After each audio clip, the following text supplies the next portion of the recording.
Good afternoon, everyone. You're welcome to this webinar.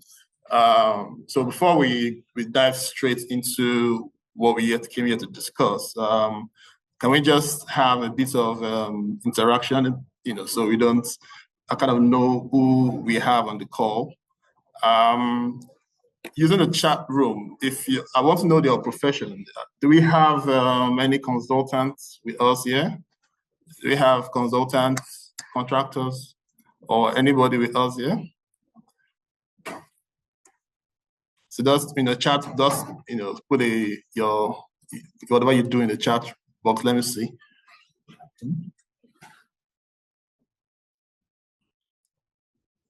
Okay, same.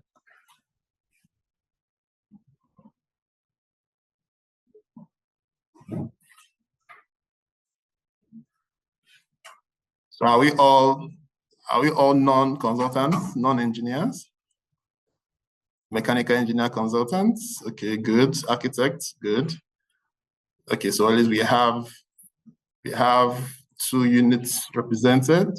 Graduate architects, all right, very good place for you to learn.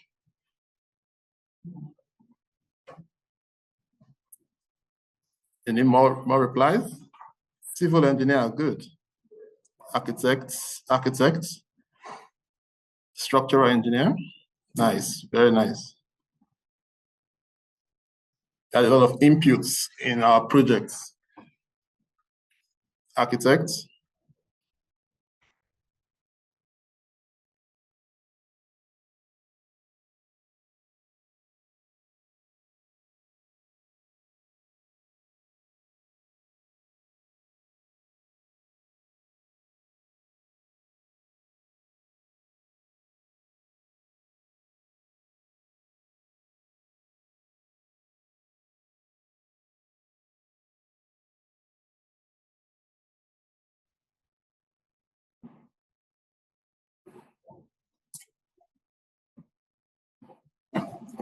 Okay, so we're good.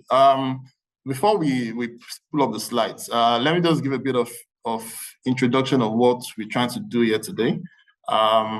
So we have a lot of projects that has been done, by CCP, and we thought it best to, use those projects and our lessons learned to, teach people how we overcome some of these challenges, so you don't have to make the same mistakes, over and over again.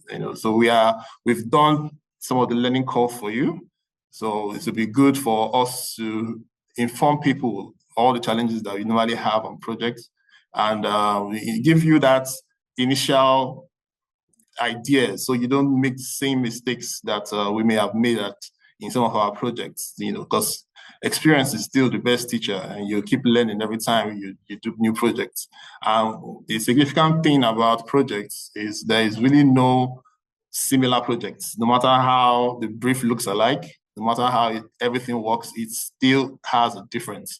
And it's very interesting for us to encounter different projects, different challenges. And it's very good for us to keep sharing experiences. So this series will continue, and hopefully you will get into more interesting projects also, and every other one. Okay, so we want to just pull up the slides. Can you just give me a second? Let me plug in the slides.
Okay, so I think can you see my screen?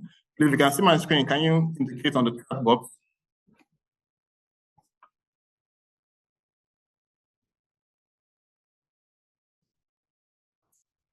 Let me be sure before we officially. Okay, thank you very much. All right, so we'll start off now. So you're welcome to the CCP Academy. My name is Architect Aziengbe Obeide. I'm going to be taking this first webinar series. And we're here to discuss the challenges of designing a leisure hub in a city center. The case study is Ebony Life Place. So, introduction. We discussed about CCP, so I won't dwell further on this, but the main thing is CCP have been here for over 35 years and done a lot of very, very iconic structures in Nigeria and even in Rwanda. But since we've discussed that already at the beginning of the webinar, let's proceed. I've been in practice for 14 years now. Yeah, 14 years now. I was in CCP for 7 years during this period when we did this project. I'm currently in a different practice, but I still am very much affiliated with CCP because it's a very small industry, and that's something we all need to note. You don't make sure you always build relationships. That's the only way you can really go far in this industry. You have to keep building relationships everywhere you go to. So I'm here to have, just a list of my projects and to show you, the vast experience I've gotten from project work, which is a very good experience to have. And hopefully a lot of us here will be able to touch a lot of projects and get very, very strong in our consultancy and construction, work. Now, design.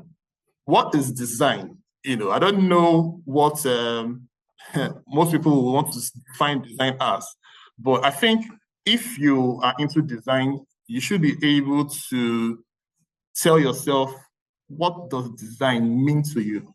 So when I asked myself that question, what I came up with is simple. To me, design is a creation. It's basically creation. And it's the feeling of a void with meaningful expressions of human needs and wants without compromising on the ideologies around quality of life.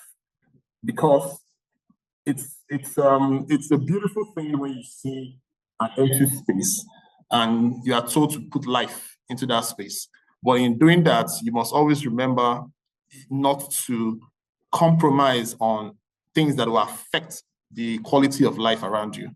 So when we have issues that can cause disruptions to the environment, that can cause issues to the humans around there, then that's a poor design. So you should also consider that. So if you have any ideas of designing your definition, more or less, you can also put it on the chat box. Let me see people's thinking about design. So we can do that while we continue with the seminar. So for you to have a clear overview of where the site is, if you are conversant with VI, you would know Amadou Bello, you would know Ademola Adetukumbo Street. It's directly on Ademola Adetukumbo, close to the exits of the coastal road. It's at that junction area, so that's where the site is located. So before you start any design, our main focus is on the challenges, but it's good to have a bit of overview of the things you need to consider before you even start, doing the design and facing challenges along the way.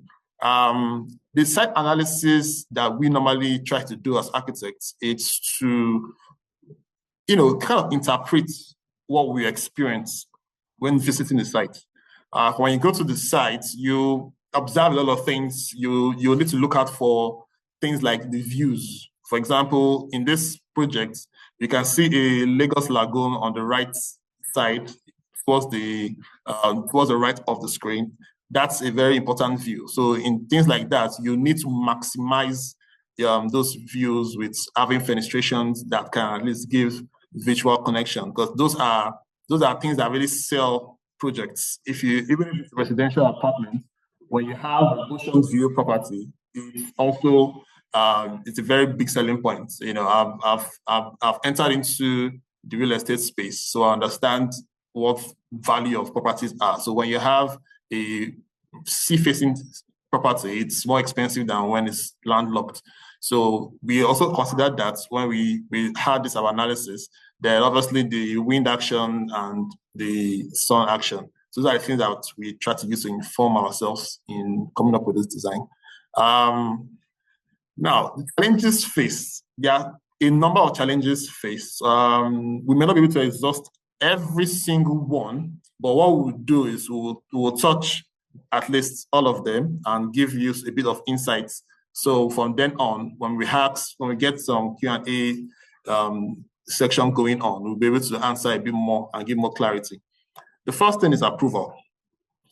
Approval is basically, even before you start your design, you need to understand what the approval regulation states, because there's no point in taking a site and doing a very fantastic design.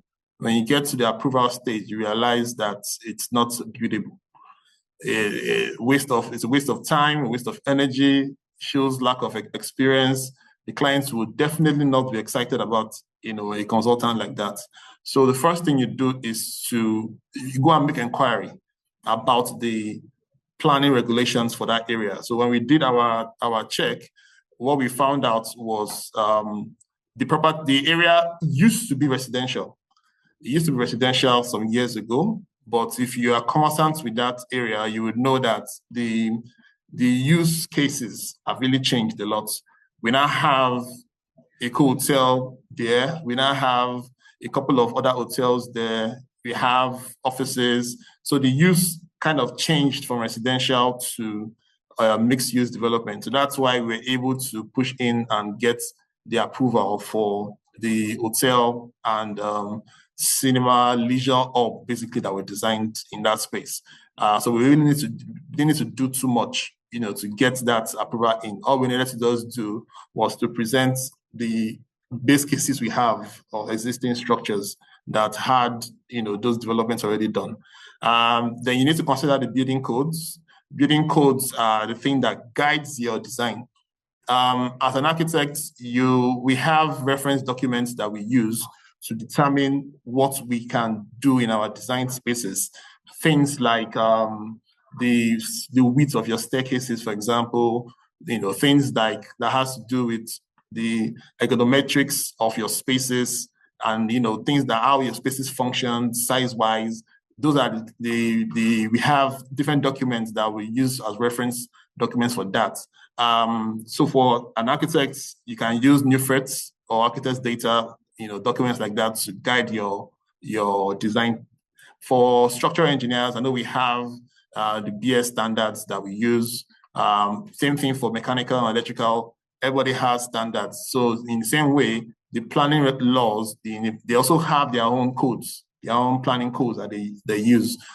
So you must be conversant with your own and conversant with their own, because you still eventually submit your drawings to them to assess, right? And when you do that and you don't have a lot of this requirements met by them, what that does, it stretches that process a lot. You have a lot of back and forth, and in construction, time is money. And what I like to even say, it's more like time is unplanned money, because you don't even know how much you're going to incur. Like, for example, fluctuation can come up and hit you. So you need to reduce wastage of time as much as possible. So learning the building codes helps you a lot to achieve things like that. Then you have to do an EIA. Well, most structures require an EIA. This definitely required an EIA. We had to engage a consultant for that, and that was done and submitted to the town planning approval people. And so basically an AI just tells you the impact that development you are bringing in would have on the environment, for them to now assess and see if it's worth then approving, or they'll say, no, sorry, this use will drastically affect the environment, so they would kick against it.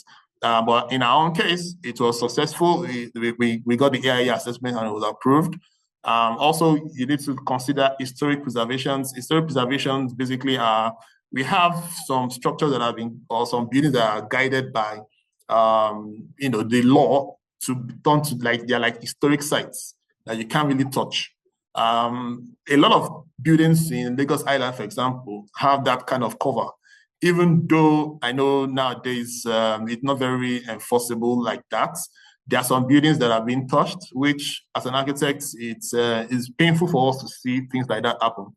We'll prefer if buildings that have historical value are preserved. So that's so those are things you need to consider. In our own site, that was not an issue. Obviously, the density also is a consideration that you need to have. What's the density in that site that is permissible. So when you design, you don't go beyond the approved density. And there are some other considerations, that we have to look at in planning approval. But when you get to that stage, first things first, you need to understand that these laws, they change.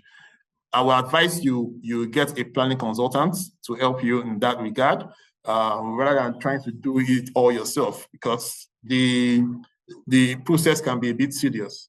So in our own case, we had a planning consultant that worked with us and was guiding the whole process of approval. And things you need to note are, so for the planning information, what we got was the zone is a liaison office corridor, and it has also been upgraded to have 5-star hotels, offices, banks. The minimum permissible height is 15 floors or 45 meters. Maximum is 30 floors and 90 meters. And if you note, we didn't achieve 15 floors. So you'll be able to wonder, what's that word minimum? So basically, it's more like a guide. What they would prefer happens in that site. But it does not mean that if you don't have the funds to achieve that kind of building size, you not let the site go. No. So it's just an advice. Then also your building coverage, 50%, soft landscape was 30%, and the setbacks 9 meters from the front, 6 from the air spaces. So air spaces basically are the sides, of the building and also the rear. The setbacks are critical. If there's any law that is most enforced by LAFSCA, LAFSPA, it's that building setback. So please take it very, very, very seriously, because your building can come down, if they notice any contravention. So please, let's not compromise on that, especially. Every other thing is for you to, they're all debatable. 50%, you can debate that, but you can't debate setbacks. If you don't actually setbacks, it's obvious. So what other things that we noticed is the law changes. So like I said earlier, it was a residential zone. Now it became, mixed use, commercial. And in cases where you don't even get the use you want. So for example, if we had come to this street and we're the first to try this kind of development, there's something called advocacy. That advocacy means you apply to the government requesting for a change of use of that space. And if it's approved, that becomes a new law and the use is changed. So in this case, advocacy have been done before we came, because those other projects that were existing had done that. So we just use that as our own yardstick to get our approval across. Then you need to also understand the cost of approval processing. A lot of consultants don't factor that and advise the client early enough. The bigger your building, the more expensive it will be, and the different rates changes. So the rates for commercial development is different from the rates for residential development, for example. So you need to understand that. And if you are well experienced, you'll be able to even advise beforehand, because these calculations they are pretty much standard, the percentage used to apply for the rates. So if once you are constant with that, you can even be advising your client beforehand of the approval cost. Then also something for this project, because of the time, the urgency of it, what we had to do was something our government called fast track. Fast track assessment is, back then, I think it was like 4 times your assessment fee that you have to pay to government for them to fast track. So fast track means that in 2 weeks, maximum 3 weeks, your approval will come out, which is unprecedented. You don't get that normally in Lagos. So, but it's very expensive if you want to do that. Then also time constraints. Approval can take time. So if you're not on fast track, it can take a long time. So you must factor that in your program of work and your pre-contract program to be sure that that space is available, because there's a point you can get to before you can start working on site. You can get something we call approval to commence work on sites from governments, but that does not mean you can do any major building. You can just be clearing your fence, clearing the site, doing some minor things. But if you get the approval itself, then you can now really start. So if you don't start the approval early enough, you'll get to the point where you're on site, you can't really move. So that'll be like poor planning. So something that we need to be very mindful of. Second challenge is project owner satisfaction. Now, this one is really the life of your project. For a leisure hub, the clients it's not something specific like residential that we all live in. We all know we own a 3-bedroom house, we own a 2-bedroom house. It's very straightforward. But for a leisure hub, the complexities are very different. So in this case, what we had to do was ask our clients, what are the things, what are the target market, they want, what kind of feeling do they want? What kind of market class? Is it for the luxury people? Is it for regular folks and everything? So all that, the building was more geared towards a bit more middle class, upper class. That's the brief actually from the clients. So with that, we just came up with what we call mood images to give the client some kind of hints of, these are the kind of languages we want to use. If you're okay with it, then we can approve that and move on. We also look at materiality, the things that we'll use and apply on the building itself, just to give a bit of context of what the facade of the building will tend towards. Interior spaces, the feel of it. If you notice, like the pictures on the bottom side of it, the lobby, the foyer, it had a bit of ornamental feel, neoclassical feel. So that was the client's initial thought process, but when we evolved in the design process, we jettisoned that idea of having that kind of language. We just kept it, high style, modern language, but we had a lot of greenery. She was very, very particular about greenery. So that's what informed us now having to incorporate that into the facade. So basically, the building itself is called the White Orchid. Ebony Life Cinema is like the business name eventually, but at the project stage, it's called White Orchid, and that is the brand name for this development. And the clients were very particular about incorporating anything that has to do with nature into the building. So because of that, we had to come up with different options. So for this particular option that won, this is the concept that came up. This is the leaf wrapping around. That is the concept of the facade itself. The building form was informed by the space constraints. So I will explain that when we get to the further slides. But for the facade element itself, this is basically like wrapping a leaf around the building, and this is what we came up with first as the design. There's the 3D, and we did a lot of, we had a lot of back and forth to try and see how we can achieve this on site. A lot of things when you do 3Ds on site, things change a lot. So, but I think we tried as much as possible to keep it to as near as this 3D as possible. And so this is the final one. So, well, we can say that we did a very good job in trying to maintain, the initial 3D. And the client was happy about it because she wanted a luxurious looking, building, like a bespoke building with greenery, well emphasized. That's why we even use the green glass. The green glass was intentional. We got the green leaf. The brown that we used and the dark brown represents like a tree bark. The trees are normally brown with different patches of dark brown. So that was the concept. So we just gave it that earthy feel was very important for the clients. And when we now finally give her this option, they were quite excited about it, and we moved on. So that's the first challenge. This process, it took us a while. You may not see the final product, but it was a lot of back and forth with the clients to try and achieve what they want as project owners.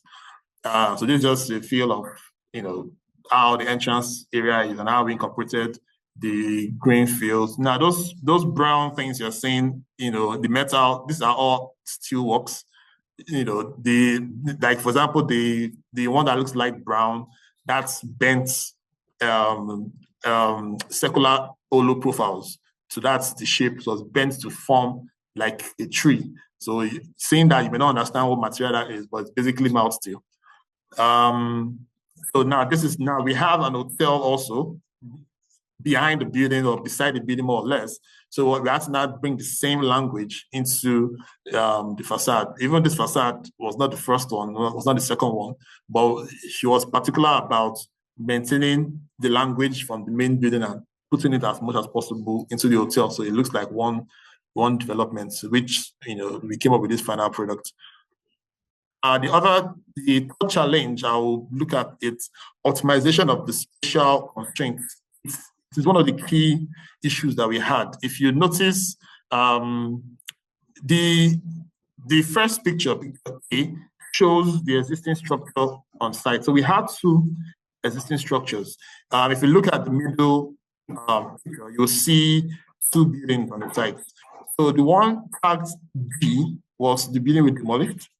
Great space for the cinema building itself, while we maintained the one tagged A. So that picture was maintained. B shows the building, that's the bottom right corner. That's the building that was there before, that we brought down. So we had to get a demolition permit for that before we could demolish that structure.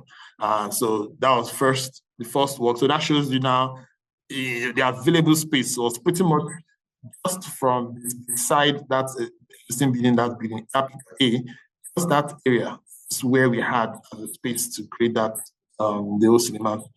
Now, when you now have that kind of constraint and you have all these requirements, we have an event center, we have restaurants and bar. Now, this restaurant and bar is not just only one. We have 4 number luxury cinemas. We have 1 number VIP cinema. We have VIP lounges, rooftop outdoor bars, swimming pool, service building. Then for the existing one that we left, we have the hotel rooms, the restaurants, the gym, the kitchen, back of house. So you might imagine having all these requests and squeezing it into that small space. So if the first picture on the top left shows how the size really is. Now this brown building is what we took off. So we just had to work with the remaining space, and giving adequate distance between the existing structure and the new development. So that comes with a lot of challenges. When you're doing that, so that what really informed this shape. That's how we could really maximize the land. Now, there are some very critical things that we need to also note in managing space, because in the city center, you would not be having luxury of space most times. You're going to be having very tight sites that you need to keep maximizing. The first thing is you need to definitely provide for all the services and the ancillary spaces that is required, regardless of how tight it is. You have to provide that space.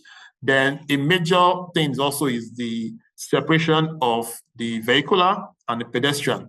The middle of the front of the site, if you notice, there's a staircase at the beginning, and that's the staircase that we showed earlier that had the green and the fins and everything. Now, what we did was we want pedestrians to be able to just come into the building without having to interact with vehicular movement of cars. So if you can just come in straight, you are into that staircase, you're already into the structure without having to interact with cars. While we have parking under the building and in different places, but we're trying to make sure that we separate the function. And if you want to get to the swimming pool at the back, when you climb that staircase up, you just go in within the building and come down at the back side towards the swimming pool. So that's a very major consideration in the design to make sure that we separate those functions. Then also we look at the effects this construction has on the adjoining structures. It was a major problem. While we are doing the piling of this building, to the side behind us, there was a building that was connected to the fence, and the building now cracked. And obviously, we got a letter from the lawyers requesting that we come and rebuild that structure. So luckily for us, we did something that we call a dilapidation survey. Dilapidation survey is too critical. That's what saved us on that issue. Before the piling works is done, or any piling project is done, you must do a dilapidation survey. What that survey tells you is it goes around all the buildings around that site. You ask for permission to enter the building. If the owner is saying you don't have access to enter into the site, you need to write a letter to them and tell them that we want to check your existing structure to be sure that there's no dilapidation going on it. So if there's any dilapidation noticed, we know that we would take care of the repair. So luckily for us, we went to that structure at the back. We saw the cracks already right from the onset, and we snapped pictures, put in the report, and we filed it. So when the lawyers came to us saying that we cracked the house, what we simply did was to also show them the report and see, before we started piling, that was already existing. So it was a very, very major document that saved us a lot of money. Also, the existing structure, when you are piling, you need to have a safe working distance and from the existing structure. It doesn't affect that structure. So that's why that space within the building is, you must at least try and maintain close to 6 meters minimum as possible, just to be on the safe side. We can cantilever upward, but at least at the ground level, try and maintain 6 meters space, between the structures. So that just shows a bit of the facilities that we have to provide. Now, this swimming pool was elevated for space reasons. Under the swimming pool, we have services just to accommodate the treatment plants and some other things were under the swimming pool. The swimming pool was elevated to the first floor level. So it's not just a design feel, it was a functional solution to our space constraints. And if you also notice the top right, you'll see the service building. That is a one-story building, service building, which is not a popular design. What we had to do there was because we didn't have space for the diesel tanks. So we had the generators on the ground, had diesel tanks at the top to use that space. So we did a lot of things like this to maximize the space constraints we had on site. Another challenge was parking. Parking is a very, very major problem. So we have parking under the building. We have parking on grade level, that's towards the hotel side and and the frontage. But to us, it was not enough. We just wanted to make sure that we at least maximize our parking. So what we did was, beside us, it's a canal. So we had the idea of why not we use that canal as extra parking. So what we did was we went to government for approval. I think we were directed to Last Park, or kind of, I think it was Last Park that did that approval for us, to tell them that we want to upgrade, maintain the canal for them, but we want to put slabs on the canal and park on them. But it will not stop access for cleaning. So what we did was we had small slats of concrete, elements that we placed on them that can be removed when you want to use the boogie to clean the canal rather. So that's the design we had. So we had this picture on the right, similar to what we did, but I didn't get the exact picture anyways. But we had smaller profiles of I think we used 1 meter or thereabouts as width. They had that multiple, and we had the anchorage for you to be able to use to lift the slab. So that's a very major thing that saved us and gave us more parking. Another challenge we have is going vertical. For city centers, you need to go vertical. And in doing that, to accommodate all those requests from the clients, going vertical was like the only option we had. So this just gives an overview of how we stack the buildings on each other, or the spaces on each other. So the ground floor is parking. With the two circular yellow things you see shows the vertical circulation for what we call the front of house. That's for the customers to use. So those are the two locations where we have that. The first floor, we have an event hall. There we have the restaurant at the back. We have the swimming pool outside, almost the same level with it, and some other spaces, the kitchen at the back and everything. Going up again, we now have the first level of the cinemas. So the first two are here with the atrium in the middle for connecting all the cinemas together. Same thing, circulation still showing by that yellow circles. Then on the upper floor is the services for the cinema. So you need to have your projectors room and other things that you need to service the cinema space. So that's happening on the mezzanine floor above that second floor level. Same thing happens again on the third floor. The third floor now, we have 3 cinemas, 2 regular big cinemas and 1 VIP cinema in the middle. So that's the middle one you are looking at. So that's luxurious cinema. So the same thing, we now have that happening on that third floor. On the mezzanine floor, we have the same services to service those cinema floors below. Then on the roof deck, we now have a rooftop bar and restaurants at the top, while the backside was basically just services for the cinemas below. This is just a bit of the interior feel, the vertical elements that we have. We have the lift. We wanted to even do an escalator before, but cost reasons, we had to revise it to use a lift. So this also shows the staircase, movement and, the atrium space we have, the covered atrium we have. So that's also quite interesting looking into. The next thing is, now, in going vertical, we also have the engineering challenges. Imagine this cinema space. You can see the span we have. This is a very, very wide span. And to make it complicated, so in most cinemas you see, you have roof over this level. And that is why, if you notice, in most buildings, they put cinema on the top floor, just to make it easy for structural reasons. So you can also have a roof on top of it, steel roof, trusses, no problem. But we had to use concrete and have a concrete structure over this cinema. So imagine having this width of span going up, the same span has to be maintained again, and you must support the cinemas at the top.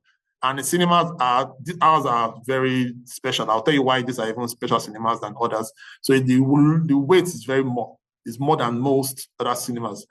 So you now have this happening at this level, upper level, the same thing happening. So it was a very, very, very, very stressful structural resolution. So the structural engineers in our midst, they will understand, the intricacies and the stress involved in doing this kind of structure. And if you notice, this is the result of that. So when you have so much spaces to stack up, you must now have some very, very imposing cantilevers. This cantilever was almost 3 meters. It was practically 3 meters. And I think this is the highest we've done in a very, very long time. I don't think we've done this kind of daring cantilever ever since then. So it was very important to house all those functions in. So we can see, so engineering, so you must have an engineering team that is very, very knowledgeable about structures. So this also shows the view of how you can see it's even wider than this car, way wider than it. So it's a very, very imposing cantilever. Then also the last undergoing vertical is acoustic consideration. This is a very, very, very, very critical part of this project.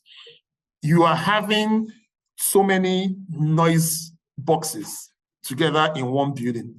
You have an event hall that are going to be playing music and blasting songs a lot, and that must not affect the restaurants on that same floor.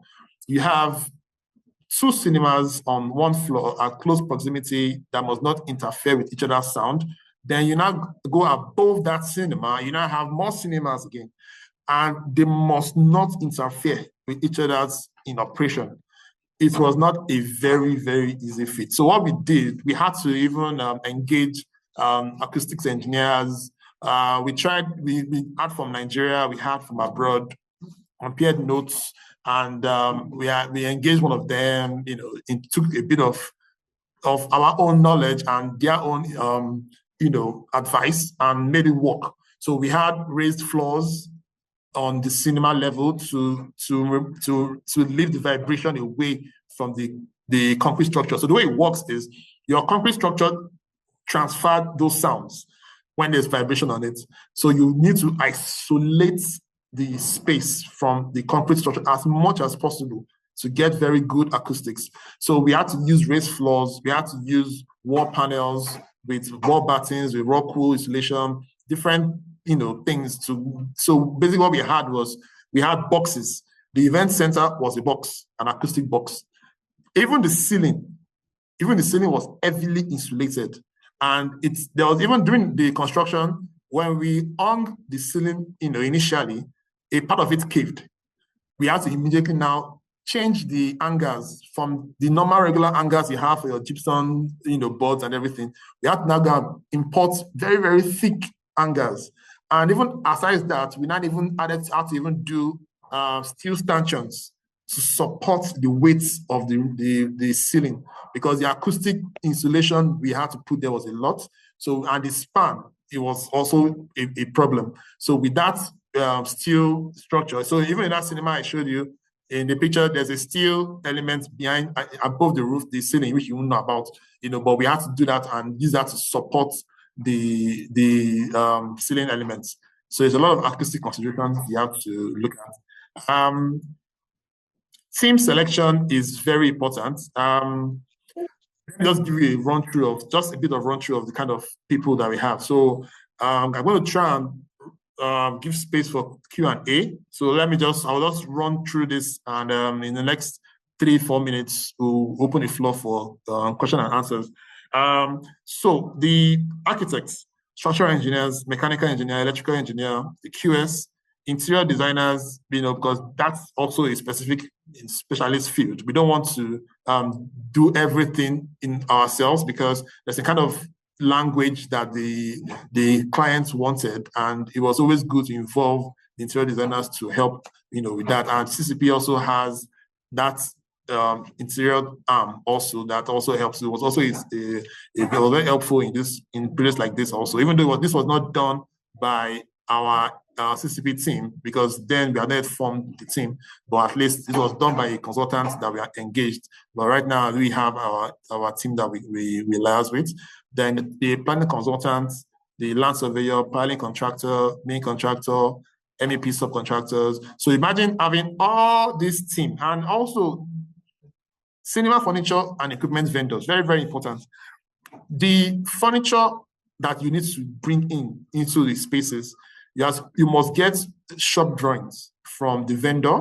So what we did was, when we got those shop drawings, what we assumed before was, well, they were close to reality, but the client's preference were a bit more luxurious seats than what we envisaged. So that kind of reduced our space and our number of seats available. So we had to now redesign that to work with the available space. Even the width, the spread of the chairs when they are on full recline, that's needs to be taken care of. So when we have that space, you must create a walkway space in front of the fully reclined seats. So it affected our staggering of the cinema also. We had to put that into consideration and increase the staggering to make sure that at least when that chair is there, people can see pass in front, and make it a functional space. So same thing with the equipment of the cinema itself. Things that we put in the back of house, you must have enough space. There's a height limit for the window that projects into the cinema, the projector, that, even the MEP aspects, the cooling requirements, everything needed to be gotten from the vendors. and put back into the design. So all the whole team was in-house. The structural MEP, everybody was in-house. And it was a very, very engaging session, back and forth with the consultants, vendors abroad, with us here, and, come up with a design that's functional, to serve the people. So I'll just give a bit of run through so I can give the floor open for Q&As. So the other things we also consider are things like, separation of the front of house, back of house. You need to get that sorted out. So the thing is, when you have a building like this, where you have restaurants going on, events all going on, you have cinemas operational, the back of house staff needs to be able to move around the building. I remember there's an hotel also at the back that is being serviced. They need to be able to move around the building without even interacting with the clients or the customers in the building. So what we did was we zoned, that's where we had those yellow circles that showed the circulation for the regular customers. We also have a location at the back that was strictly for services only. And that area also doubled as the fire escape and access also for some part of the building. So it's a very major consideration that you separate the back of house function from the front of house function and don't allow them interact while operation is going on. Then other things you also need to look at is things like the fire protection. You must have a muster point. You must have a circulation out of the building. And also, please note that in your fire escape lobbies, fire escape staircases, anything fire escape, you must use fire-rated materials. You must avoid things like that are flammable, things like POP ceilings, gypsum boards, or whatever. You keep them bare. Paint on the concrete and use fire retardant. So even your doors, the kind of doors, your fire exit doors are doors that are meant for fire escape. They have what we call the intumescent seals that blocks up and prevents smoke from entering in. They have the mechanism for closing, that self-closing mechanisms that shuts the door once you open them. Those kind of considerations. So you must design your fire escape properly to suit that. Just in conclusion, to wrap up, we can also think of things like the costs. Cost was also a problem for us.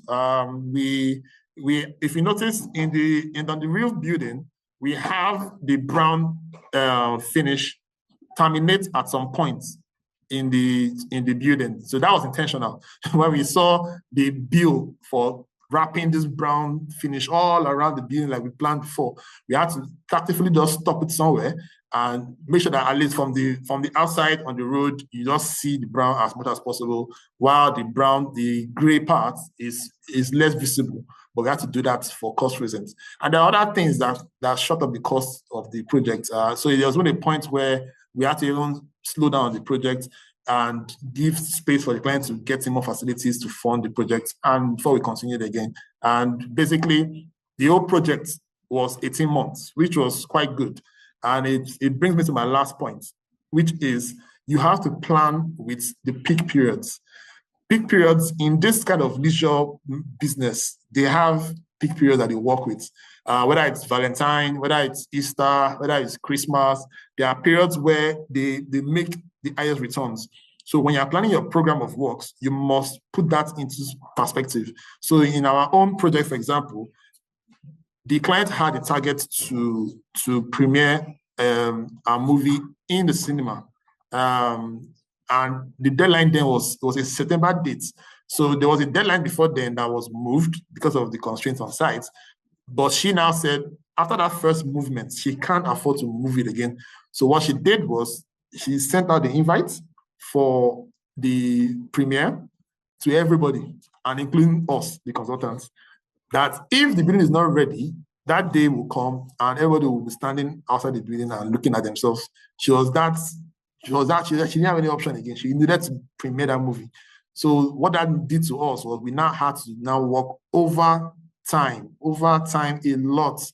We're there till 1 a.m. sometimes, taking shifts. When I'm leaving there, somebody else is coming to take over by 6 in the morning. Then I go back, I come back around 10 or something, stay there again all day. We did all that, And at the end of the day, even the day of the premiere, what we did, we even had people staying at different corners to be maintaining things like the lift. We put the lift man there. You know, everybody was just there. So you won't know that we are workers. They were well dressed, but they were fixing problems as they were seeing it. They were snagging and they were fixing problems while the building was in use. You know, so it was a very beautiful experience. And eventually it held, and she was very happy that the cinema was opened for use. So basically that's a summary of some of the challenges that we faced. I hope you've learned a lot. I'm seeing some hands raised. So to open up for the Q&A right now. So thank you for your active participation and listening. So we'll start with Daniel. I think you were the first to raise up your hand. Yeah, Daniel the first. Well done. Congratulations. Awesome. I mean, thank you very much. Fantastic job, excellent engineering, and what have you. Trust CCP. But I want to find out something about the cinema halls. Yeah. Because given the span, I didn't see. I want to know the engineering aspect, how you were able to achieve that wide span without a pillar somewhere. How did you come up with that? Okay, thank you very much. Okay, let me answer that before I go to the next person. So, you know, for wide spans, there are different ways of handling it. So we have pre-stressed slabs that we could use, post-tension slabs that could have been used, but we did regular slabs. The beams were quite deep. So it's something that it was a compromise for cost reasons. So what we had to now do was to work with those deep beams and make sure we provide space for the AC ducts to pass without interrupting the headroom for the cinema space, you know, do all that, you know, the lights must have space for the lights, the cassette units, everything must be incorporated within those deep beams that we had. So it was quite interesting to synergize, and that's why we also use Revit for this, you know, use the beam softwares to try and simulate some of those issues that we had. So we were kind of preempting those issues before we got them, even though a few came by surprise, but at least the bulk of it was resolved at design stage before we moved to site. And, you know, we were able to execute that we use regular deep beams, you know, to span those distances. All right. Okay. How do I answer the question? Okay. Yeah, just one final question. So in a massive project like this, is there something like I want to use a layman terminology. Not explain it. I'll help you. So you're going to maintain the property. Should anything happen or whatever, maybe 1 year, 2 years, is there something like that? Oh, you mean they have the shared liability period? Yeah, liability period, okay. Yes. Okay, yes. Okay, so for that, so the liability period, we as consultants, we enforce that for the contractors to effect. So the usual way is either, so it varies. So some contracts we can go as far as 1 year, some we can do 6 months, or at least one rainy season, whichever is longest is what we like to use. So it's either it goes to a rainy season or it's minimum of 6 months or 1 year, but it is stated in the contract for the contractors to note. Any repair done during that period is not charged to the client directly. The contractor takes care of that on his own. Once that period is over, then the client now pays for any repairs that, you know, goes on after that period. All right, thank you. Fantastic, thank you. All right, Mohid, please proceed.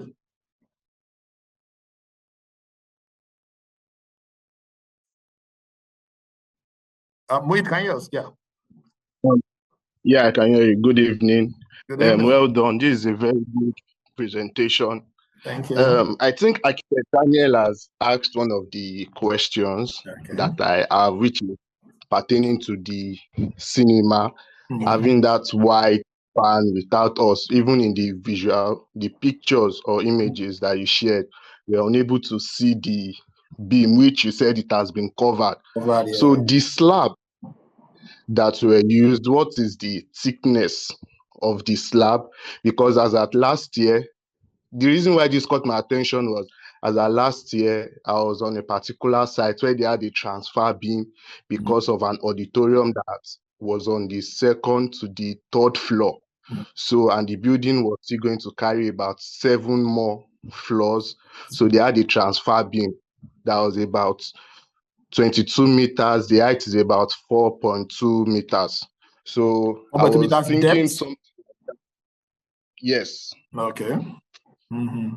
So I was thinking maybe you guys had another design for this. So, and I think you guys have actually done a good work, because I can remember in 2019, I think the problem you said you had with people at the back.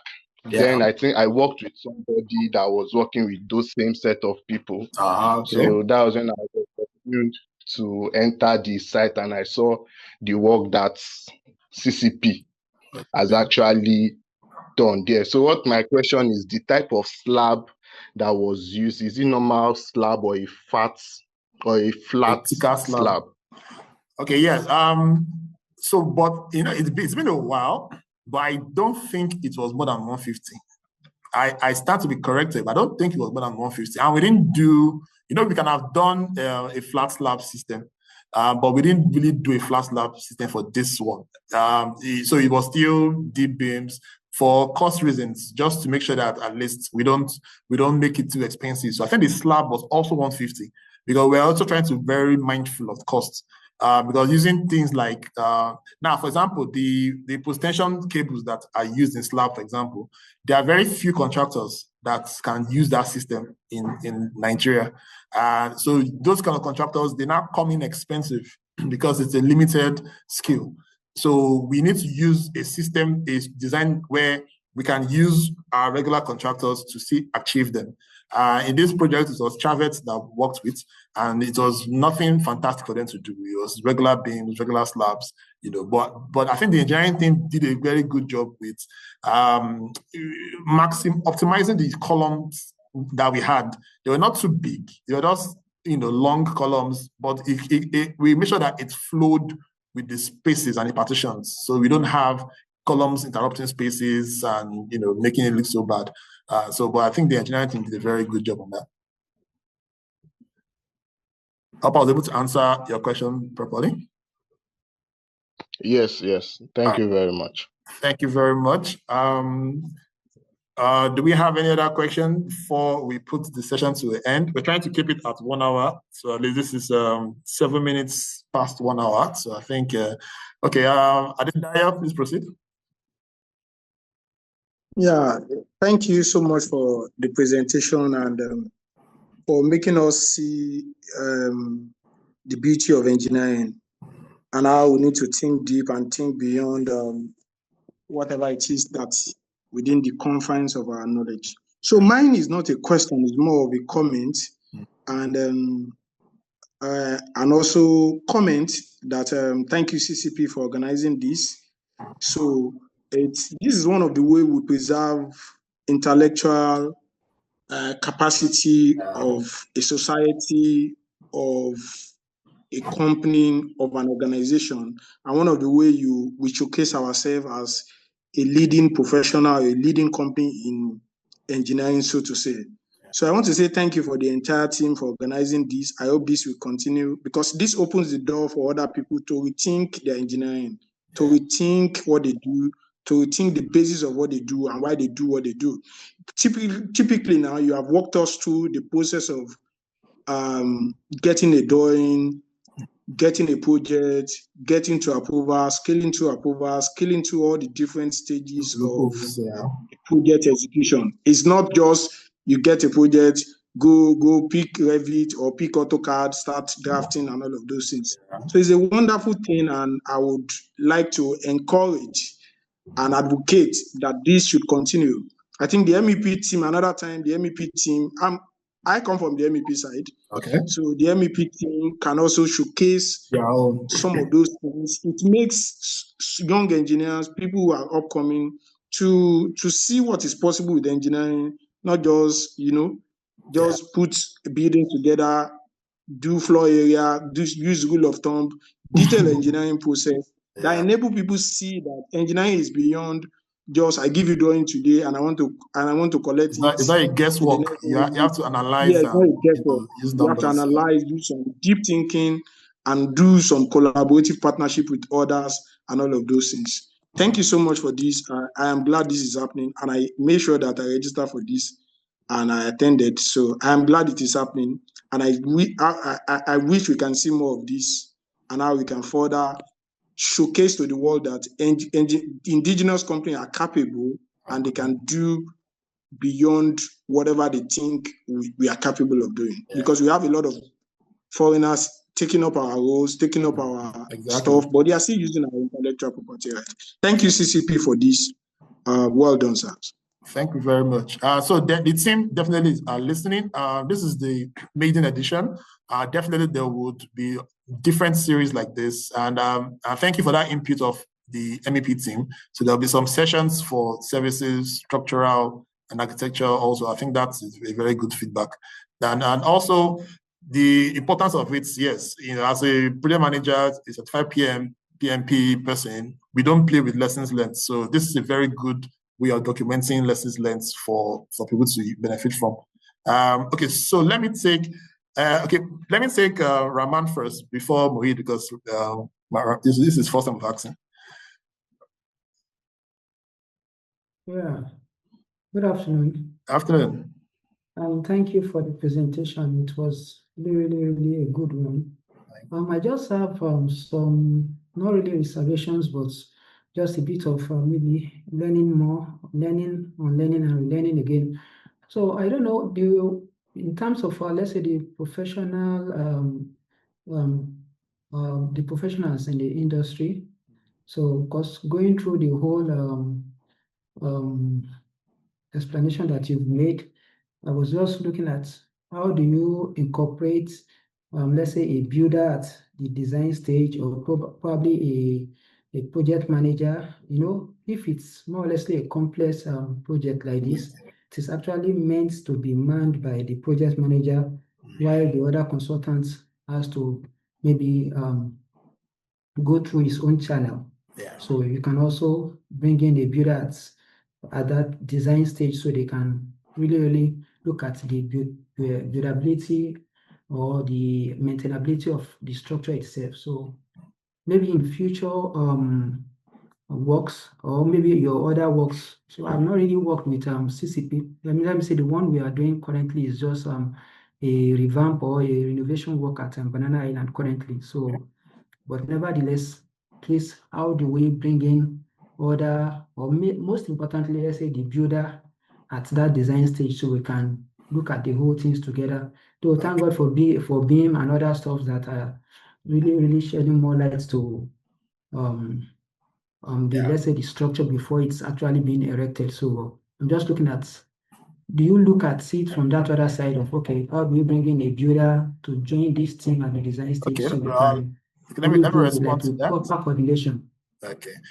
Thanks for that question. So the first one is as regards project management.